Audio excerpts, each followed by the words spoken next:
Welcome to the STARS program, seniors taking active roles in society.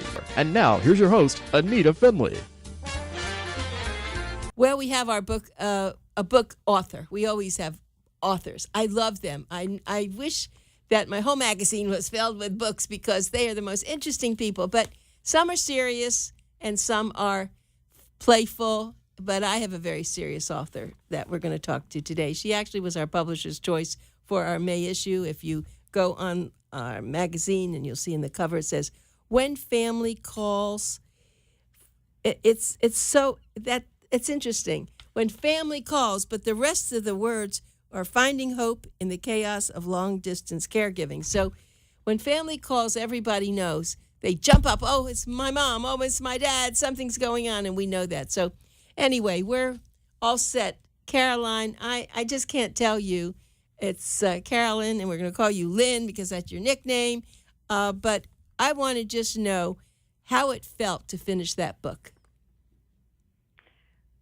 Well, that's a very good question because finishing that book was one of my obstacles along the way because it was hard to finally say that it was over. And because when I said that, that meant that my last charge or the last person that I cared for after 5 different people over 15 years, it was one more step in letting it go. And so there were mixed feelings. I was very, very happy that I had finished it, that actually people responded to it well, that had looked at it, read the manuscript. So that was the first hurdle. And it was also very scary to put it out in the universe because I do tell the personal stories of my caregiving experiences. So they're personal, but also in my hope was that it would offer help to others. Well, it already offered help to me. Unfortunately, it came after my husband passed away. But that's what really impressed me, that after I read, I guess it was your father's situation, there were things I said, I should never have done that. And, of course, we know that as a gerontologist, you never go back. You can't go back. You did what you did and with good heart. But I said, oh, my goodness, I shouldn't have done this and I should have done that. But that's why your book is going to be very important for people who haven't had that experience yet. And then when it comes on, they'll be able to say, I read Sheppard's book, and I know I'm not going to do that. Well, I'm so happy to hear that what I went through helped somebody else, even if it's retrospectively, because I think that once we learn something, that's the whole point of my telling my stories, is our stories can help others, and that's what people do. I mean, we talk to each other, and that's one of my points in the book, is that if you keep it all to yourself, it's kind of a lonely experience, and also you don't get the knowledge that you need, which is power in these situations of caregiving. So, Lynn, I will say something where you say, finding hope in the chaos of long-distance caregiving. When people are helping families or even friends, you don't even need of long-distance caregiving. That's even on top of it. But finding hope in chaos. Yes, it was definitely created a chaos for my life. When you drop, it's basically all of my experiences started with a phone call, either initiated by myself and or I got a phone call. All of them were critical incidences, crises. Each meant that I had to fly or drive a long distance and try to figure out and make sense of what was happening. But with the long-distance care, actually, it brought with it a sense of panic for me in the beginning because it was really foreign to me. So that was part of it, and I never was really that crazy about flying and and traveling. So that was part of it. So that's the selfish part. But I was also lucky, I feel, that I had the ability to step up and take take care when somebody needed it. So, and my caregiving was for 5 different family members, my mother, my father, my aunt, my uncle, and my brother. So I have an array of experiences as a result. And sometimes I did move my parents near me at one point, and, early on in the situation that they were faced with, and that made a difference, but then I wasn't always there. So I think near caregiving and far caregiving have many of the same needs and, in particular, resources that you need to be able to find, and how to navigate systems of all sorts, be it a hospital, the banks. I mean, when you have to take over somebody's life, what I found is, boy, is helpful if people plan for the worst and hope for the best. And that's not always the case. So you come into somebody's world and you don't know where anything is. You have maybe a time limit that you're there, that you know you have to get everything done, and you're flying out again. Or a crisis keeps you there 5 weeks when you thought you were going to be there 2 days. So those are the kinds of things that happen. And with the baby boomers and our mobile society and just the way things are now, it's much more common that we're not nearby. We don't have them down the street or next door or upstairs. So. Sometimes that's even better. I'm just saying that because burnout's the biggest problem, and I know you felt that. I mean, when reading your book, you could have, just sit down and cry and then jump up and say, okay, I can handle this. But I have to say that I don't know your husband, but I have to really give him kudos, because he took a back seat because he knew that you had to do this, and he helped as much as he could. But you're lucky. A lot of spouses won't be that cooperative. Well, I agree with that, and I thank you for recognizing that. And I really could not have done it with that kind of support, and felt like when I left, he would take care of the things, and I didn't have to run the whole household and figure it all out. So, because that in and out is difficult, and especially it's not like you're leaving, even for your job. You may be leaving because you're deciding whether or not to call in hospice or not, or to sit by the bedside when there's a serious surgery going on. I'm not alone in this. There's plenty of people that have withstood worse and more, and also people that enter in wanting to do it, knowing ahead they're going to do it, but honestly, when it feels like it drops out of the sky, it is difficult. So knowing somebody at home is taking care of, for me, it was my pets.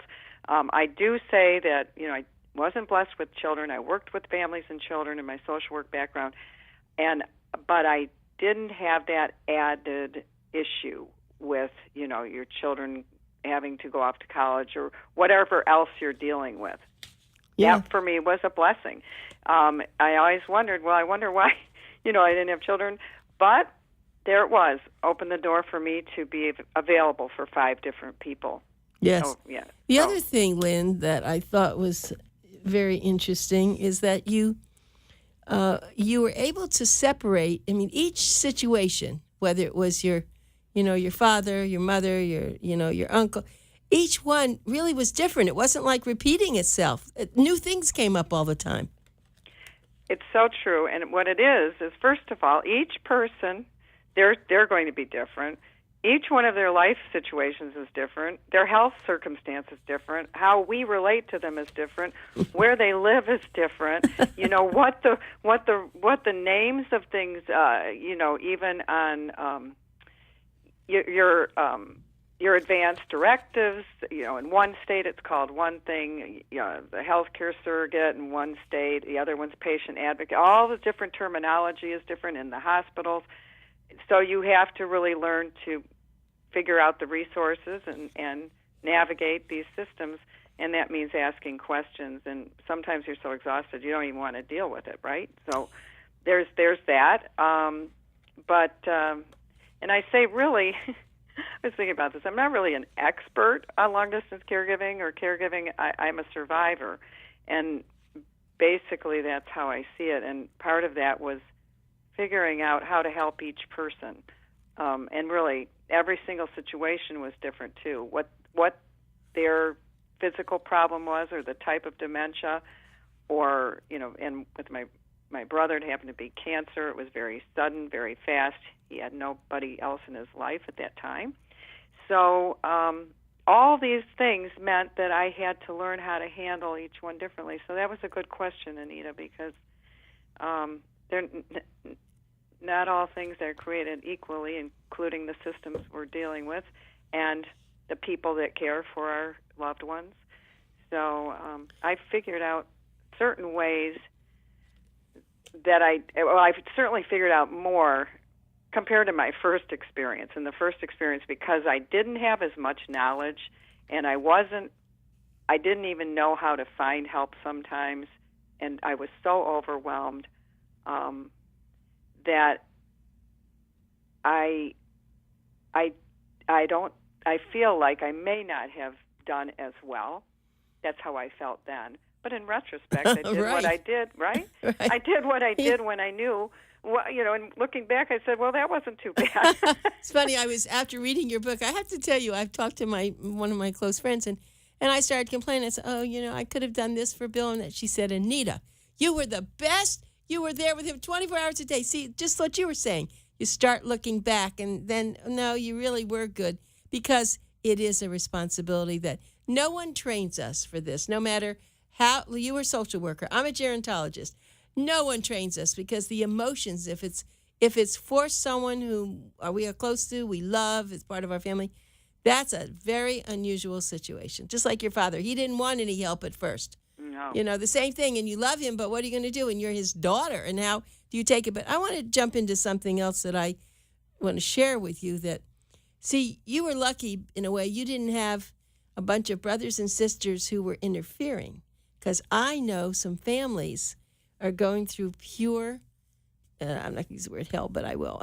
Yeah. They are having a horrible time, because here's the caregiver doing what, let's say you're the caregiver, and you're going all out, and they come in and they say, well, you shouldn't do this, you shouldn't do that. Mm-hmm. Can you imagine what that's like? Well, actually, I did. I had a brother and a sister, and they were supportive. Right. But no matter what, we're going to second-guess ourselves, and they're going to second-guess us. And that was probably the hardest thing for me. And I cannot say that it was always, wonderful, like, oh, thank you so much, or, right. Because when those questions came, yeah. Even if they were valid, the defensiveness on my part just was there. It's just right away you feel like you have to explain exactly why you did it, and you feel defensive, and because you feel like, listen, what more can I do? And it's not like they weren't supportive, right. But it's hard to understand until you're in it. And then I learned to ask for somebody to spell me. I learned to ask my sister, listen, I cannot do it. I've got this going on. I've got to do this. But then in the beginning, I felt that control, and that's one of the things I learned was, it's hard to give it up once you're the vested person there. Yeah. It is. Would you agree, Anita? It's just absolutely. Really hard. You just don't trust anybody. Right. They're not going to call a nurse at the right time, or whatever they're supposed to do. Exactly. It's very hard to let it go. Right. But yeah, no, I didn't have that really bad infighting, which I've known and seen, and that just adds fuel to the fire. Oh, absolutely. I mean, I saw where you had talked about your sister, your nephew, but it was never toxic. Never the way I have seen some things happening. But I don't want to lose some time, because I have a couple more questions. So you, of course, wrote such a great account of each situation. Did you take notes, or was this all something you just wrote from remembering? Interestingly, I started out writing a journal when I was caring for my father, and I literally only wrote one page. And that is not... I found it one day. I went, I guess I did try. So, and I just was so discombobulated here, there, and everywhere. Of So, course. A blessing and a curse, I guess, is I have this kind of memory for these intense things that it's pretty vivid. And people asked, and I said, honestly, it was kind of etched in my brain, because some of those situations were so intense. I mean, your brain can do one or another, right? It can repress it, and you can't retrieve it because it's too painful, too powerful. This was all painful and powerful, but it stayed with me, and I kept saying, why am I writing this? I think I was interviewed before. Why do I have this compelling feeling to put it on paper? And I showed it to minister wife, and I said, I don't know why, but I feel like I should put out there, but I'm scared because you're sharing family information at some level. I don't disclose names, but really, they all encouraged me, and so but yes, it is detailed, and because it stuck with me. I'm sure your situation too stuck with you, is still with you. Oh yeah, in fact, I have pictures when he was in the hospital, a lot of things, and I don't want to really look at them now. I mean, I remember them, and I did write. I remember using my computer when I was there, but I'm not really. I don't go there. As a matter of fact, I go with all the good things that happened in our lives. I don't really go back there. So I commend you because by writing the book, you did it twice. You lived it and you wrote it. And it was cathartic. Yeah. I think I processed many things that needed to just come out, Yeah. So it's good, and I think that I'm really glad I did it, and it's a gift, just like the caregiving ended up being a gift, So let me ask you about of course, your father was the main part of the book. You did, one for everybody, but how, when you were a little girl, were you very close to your dad? I mean, or did new things happen, or anything happen in your life in caregiving for him that was good for you that way? Oh, a lot of it. I mean, first of all, the most difficult part is, I would say many fathers, I mean, they're somebody you look up to, and my father was somebody that was very, controlling, and he was successful and whatnot, and so really, when I had to take charge, that was a very difficult role reversal and shift in roles, which is probably the most difficult part of family caregiving. All of a sudden, you're in a different position. But yes, so we were close. I mean, I think, and he was intense and whatnot. And I do share situations in the book where I was able to help him, and I think at first he was resistant, and then he actually wondered. At one point, he asked me, "Why are you so nice to me?" And I said, goodness. "Yeah," and I said, and with our humor in our family, I said, "Dad, I have no idea," and we laughed. What a great idea! What a great answer that was. And we laughed. But and I do say this, boy, in these situations, if you somehow can maintain your humor, and our family the humor was big, so it was helpful. That's our natural way, kind of, to let off, the steam in intense times, and a lot of people do. But it did help. I mean, some of the most difficult times, laughter, So yes, our relationship was close, and each relationship was so different, and each one ended up being, I would say, enhanced in the end. Yeah, it sounded that way. And so you were there, of course, in the very beginning and then the very end. And your father did really, even though he may not, of course, many times he didn't want you to leave. Once he got used to you, he then had a problem of, where are you going? Why are you bringing someone else here, right? I don't remember that so much. I think that it was more my having difficulty leaving. Yes, I guess he didn't want me to leave, but he also didn't want to stay where he was. So right. I think it probably, the merging of those two things, that every time I left him, I think it was that feeling of I'm stuck here now. Yeah. Yes. So how are you going to get me out of this place? Because it was first a hospital, then a skilled nursing, then assisted living, which this started in 1999 and ended in 2014. And in the beginning, there was far less information out there. But part of it was me educating myself to understand how to talk to my dad.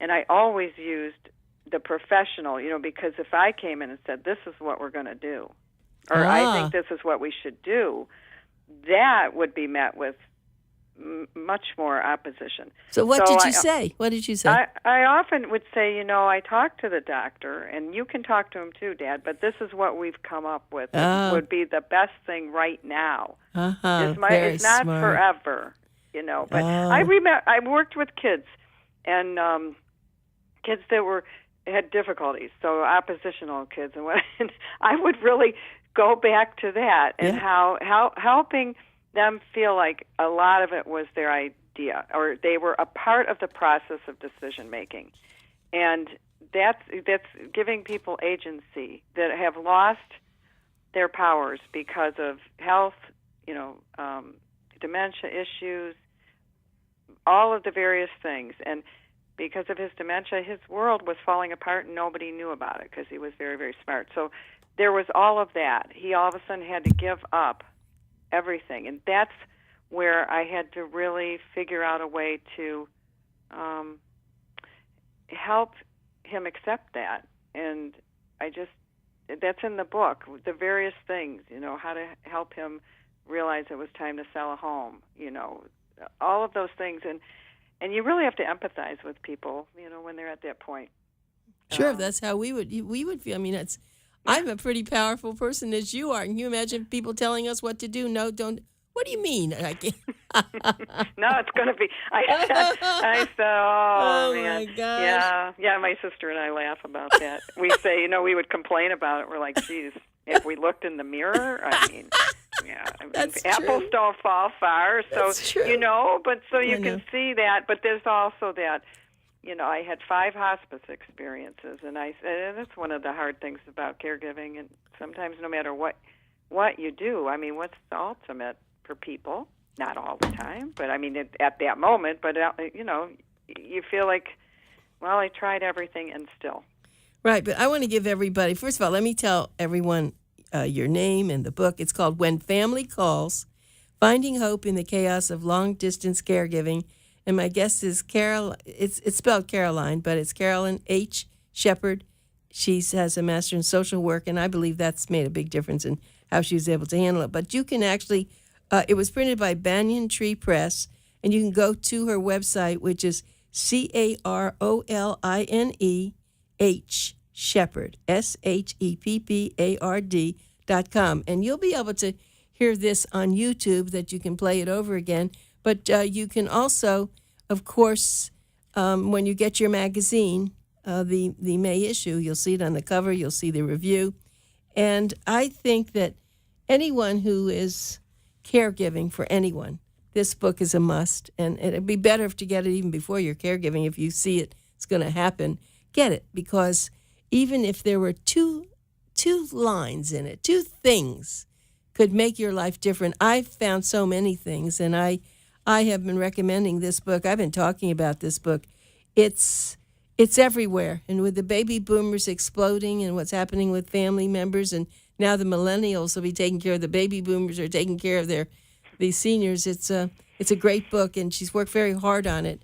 We'll just see here. It's 235 plus pages, and it's just terrific. And I'm so glad that you have written it for everybody and for yourself. And I just, and tell people, now I know that when I first talked with you, you were over there. Let's see, right now, where are you? I'm in Florida, northern Florida. Oh, you're back there now, because, okay, but when do you move up? You're in Michigan. Amelia Island now, but then you go to Mackinac. Yeah, I go to Michigan, yes. Oh, and that's for the summer? Well, yes, a few months, yes. Uh-huh, Yep. Okay. But is your home in Amelia Island, the general home? Yes. Well, you picked 2 islands. That's interesting. Yeah, kind of kind of evolved that way. Well, that's nice because there is a lot of peace when you live in the with the water and you live all that. So that's very nice for you. I'm going to ask you because I don't remember what you did from the book, but what did you do with his burial? Did you cremate him? Did you put that in the book? Yes. I don't remember that. I'm sorry. Yes. In fact, that was every one of my experiences, the 5, the process, all were cremated. Okay. And interestingly, one of the things I write about is that there was really no pre-preparation for us to know anything, and that is a big one of my lessons, and one of my hopes is that people can talk to their family members and have things spelled out, because it's very hard for those left behind or even beforehand to figure out what their wishes are. And we're getting better at that, I think, and hospitals are making sure that people have things in place. But that was there's actually some stories in there that are they make you laugh. The whole thing is, I mean, while I write it, I remember the experiences are those life experiences. You're like, well, I can't believe that just happened. Well, Lynn, we've just run out of time, but I'm going to be having you on again, as you know, and probably again after that. But we'll cover some of that, and I'm going to go back and read your book again because it's, when you read a book like this, you always miss things, and I'm going to go back again and catch up on that. But it's so wonderful talking with you, and thank you so much. Well, thank you so much for having me and for your support of this book. Oh, it's great. I want everyone to buy it. So thank you again.